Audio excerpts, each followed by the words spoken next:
জামাই ষষ্ঠীর আনন্দ সবার কপালে থাকে না। তো আমার কপালে জামাই ষষ্ঠীটা নেই, যেহেতু আমার মা নেই। আমার মা হচ্ছে মারা গিয়েছে, তো সেই জন্য আমার কপালে নেই। তো আমার মেয়ের সন্তানের মঙ্গল কামনার জন্য আমি দেখো মা ষষ্ঠীর পুজোটা দিতে যাব। তো রেডি করে নিয়েছি, পাটাটা সাজিয়ে নিয়েছি, আর এখন এই যে আলতা পরে নিয়ে তারপরে রেডি হয়ে যাব। তো মেয়েকে সঙ্গে করে নিয়েই যাব। তো আমাদের এখানে সামনেই হচ্ছে পুজোটা, তো সেখানেই যাব। তো রাধে রাধে বন্ধুরা, তোমরা সবাই কেমন আছো? আশা করছি কাছে এবং দূরে যে যেখান থেকে আমার এই ভিডিওটা দেখছো সবাই খুব ভালো আছো, সুস্থ আছে। আমিও বেশ ভালো আছি। আমি সুবিধা বেঙ্গলি ব্লগার চ্যানেলে তোমাদের সকলকে অনেক অনেক স্বাগত আর ভালোবাসা। তো দেখো বন্ধুরা, আমি চলে এসেছি ষষ্ঠী তলায়। তো ওখানে ষষ্ঠী মায়ের পুজোটা দেওয়া হয়ে গেছে আমার। এবারে পুজো দিয়ে তারপরে এখন আমি চন্দ্রামৃত নিয়ে চলে আসবো। আর আমাদের এখানে পাশেই হচ্ছে, তো আর কি বলতো, ঘরে এসে আবার রান্না বান্না করতে হবে। তো মা মেয়েই থাকি, আর মা মেয়ের আমার সংসার। তো এই জন্যেই এখন পুজোটা আমি দিয়ে নিয়েছি। একটুখানি ওইদিকে দেখো আমি চন্দ্রামৃত নেব বলে দাঁড়িয়েছি। ঠাকুরমশাইকে বললাম, ঠাকুরমশাই এদিকে পুজো নিয়ে এত ব্যস্ত, আর একটাই ঠাকুরমশাই, তো আর এখন অনেকটা বেলা হয়ে গেছে জানো, এখন 10টার মতো বেজে গেছে। সেই জন্য প্রচণ্ড ভিড়, সবাই এসেছে। তো সবার মেয়ে জামাইয়ের সন্তানের মঙ্গল কামনার পুজো দেওয়ার জন্যে। তো খুব আনন্দ লাগলো, আর এতদিন পরে বাইরে এসে পুজো দিতে পেরেছি, এটা খুব ভালো লাগছে। তো সবার সাথে দেখা হলো, ভালো লাগলো। একটু কথা টথা বলে তারপরে চলে আসলাম। এই যে চন্দ্রামৃতটা নিয়ে নিয়েছি।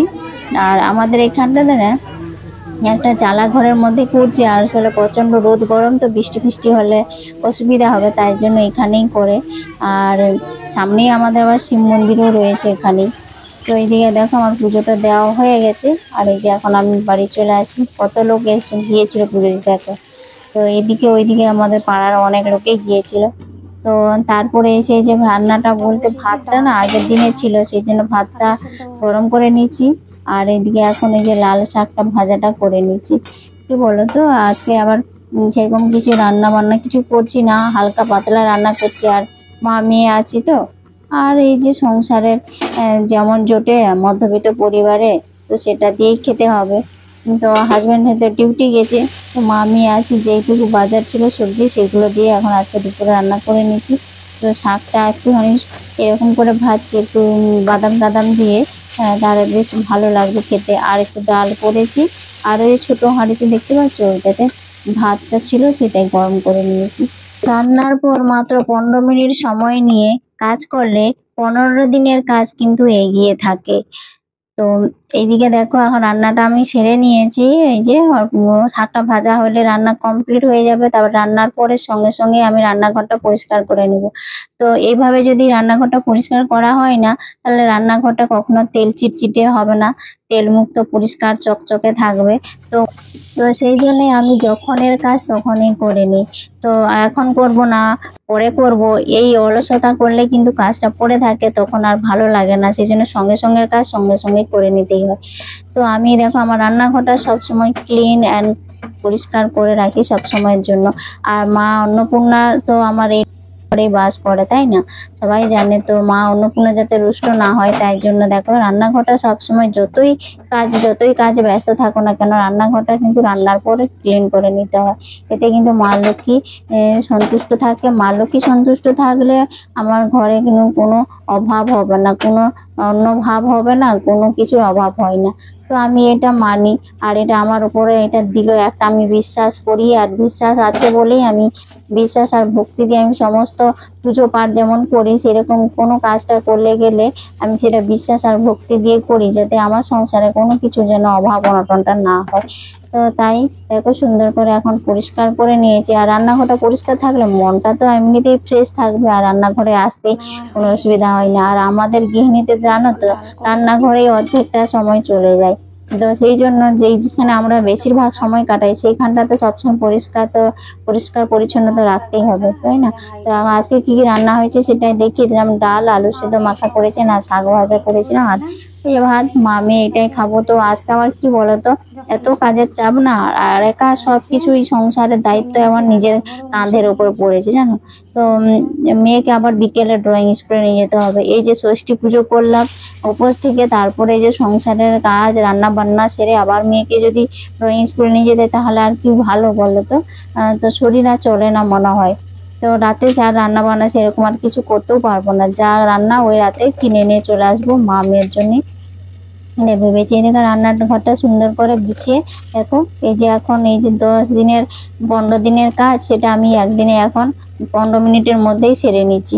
তো এই যে রান্না করার সময় চট জলদি থাকে যখন, তখন আমাদের এই লঙ্কা বলো, মশলাদানি, মশলা কৌটো, এগুলো সবসময় যাতে শেষ না হওয়ার আগেই আমার যেন সবসময় ফুল থাকে, তাহলে কি বলতো রান্না করতে অসুবিধা হয় না। আর রান্না করার সময় যখন এই জিনিসটা দেখবো ওইটা নেই সেটা নেই, তখন অসুবিধা হয়ে যায়, রান্না করতে তখন দেরিও হয়ে যায়। তো সেই জন্যই কাজের ফাঁকে ফাঁকেই এই কাজগুলো আমি সেরে নিই।